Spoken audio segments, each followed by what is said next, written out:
Hello! Today I want to talk about practice strategies for challenging sections, normally fast challenging sections. So I'm going to give you two strategies and we're going to also define what we mean by challenging sections or tricky sections. So first of all, we need to know what a challenging section is or tricky section. Everybody knows what the tricky spots are in a piece.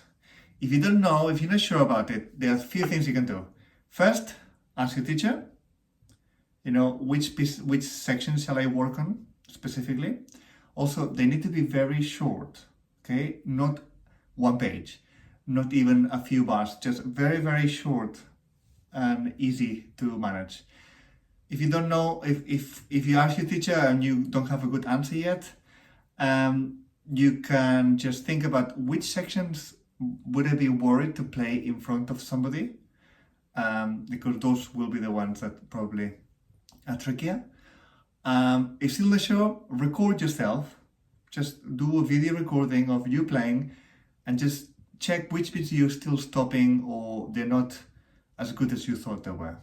Okay, with that out of the way, I'm gonna give you examples today from Vivaldi Concerto from Suzuki Book 4, just because it's an easy one to choose to give you examples. But you can use this with any piece, with any sections. I'm gonna stay with specifically with semiquavers, but it really doesn't matter, just to give you an example. The first strategy you can use is a dice. As simple as that. Everybody has a dice at home, I'm sure. If you don't, just go and buy one. They're not that expensive. So the first thing you can do for the dice is just simply throw it to see how many times to repeat something. Now remember, when we repeat something, it needs to be consistently correct. So don't start repeating before you get it right. Only start repeating when you got it right.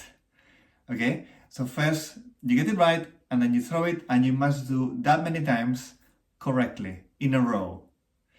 If you do a mistake in the middle, you have to start again. Okay, so let's say you get a 5, you play 3 times correct, 4 times wrong, start again from 1. 1, 2, 3, 4, 5 correctly. Okay?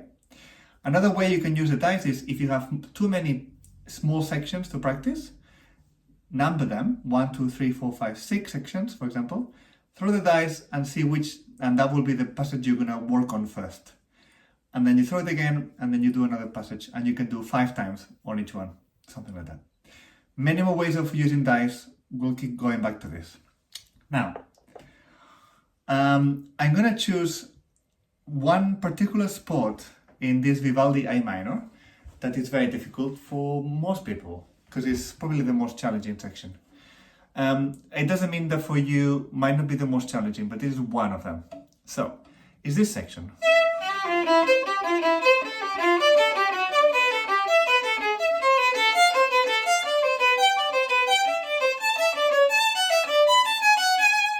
That's it. It's only 3.5 bars, very short. But there's a lot of notes, there's a lot of potential problems in there. So how do we start working on it? Okay, so this, just to be clear, is bar 65, 66, 67, and the beginning of bar 68. So all of those notes are semiquavers, they're all the same, ta ta ta ta ta, 16 notes.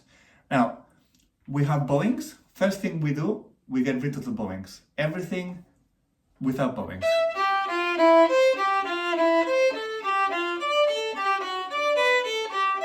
Now, whether this is the first time you play it, whether it's something new, or this is something you want to get better at, the next thing I'm going to tell you is going to really, really help you.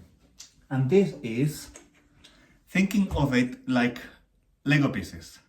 So, imagine this 4 semiquavers, the 4 16 notes, 1, 2, 3, and 4. Okay? So what we want to do is play only 4 notes. Having said that, we play 4 notes and the beginning of the next one. So imagine of every 4 notes, I'll show you here. Imagine that each one of these, 4 of these, 4 of these, is one Lego piece. So we want to do one Lego piece plus one note. Okay? And that's all. So we start working on it, and we do this. That's it. Make sure it's really in tune, make sure it's completely right. Got it? Now, throw the dice, see how many times you do it correctly, etc. Once we've done it, we can place the Lego piece, go to the next one, the next set of 4 notes.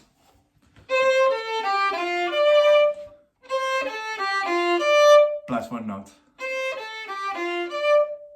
etc., etc. We place it, we go to the next Lego piece. You can see how it works, right? So, you can use the visual tracker of Legos. It's quite easy. You've done 3 of them. Good. Let's imagine we've done that whole section, that's 3 bars. Now, what's the next step? We're gonna add them together. So this time, instead of 1 Lego piece, we're gonna do 2. So we're gonna use a bigger Lego piece.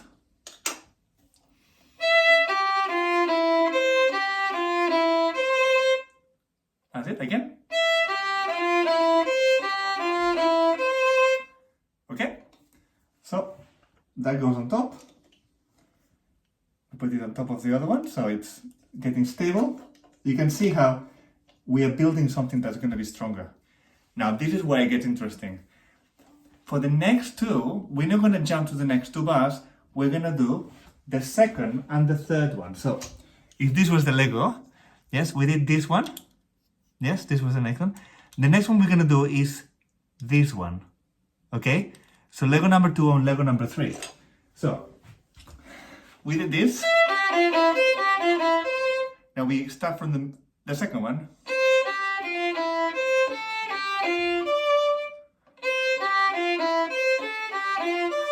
Right? And then it's going to be Lego piece 3 and 4.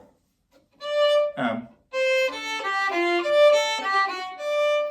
getting confused now. That's why you need the music.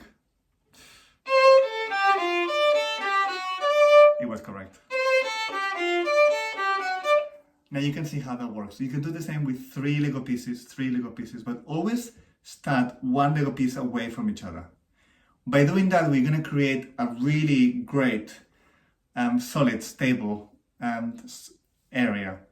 Now, of course, don't do this just once. Do it over and over, meaning today you do it a few times, tomorrow you do it a few times, tomorrow we do it 3 times. That is a system that's going to work for you with any section, any tricky section in any piece. Once you've done this for a few days, then you can check. There's no way playing through the piece, playing through that section, playing through it all is going to help you. This is what's going to help you. So eventually you can put the slurs in.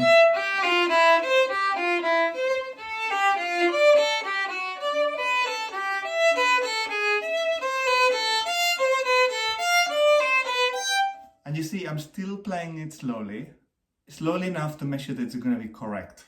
We don't want to make any mistakes. Otherwise, those mistakes are going to be part of what you're learning. We don't want to learn something with mistakes. We want to learn it without mistakes. Therefore, when we play it later at speed,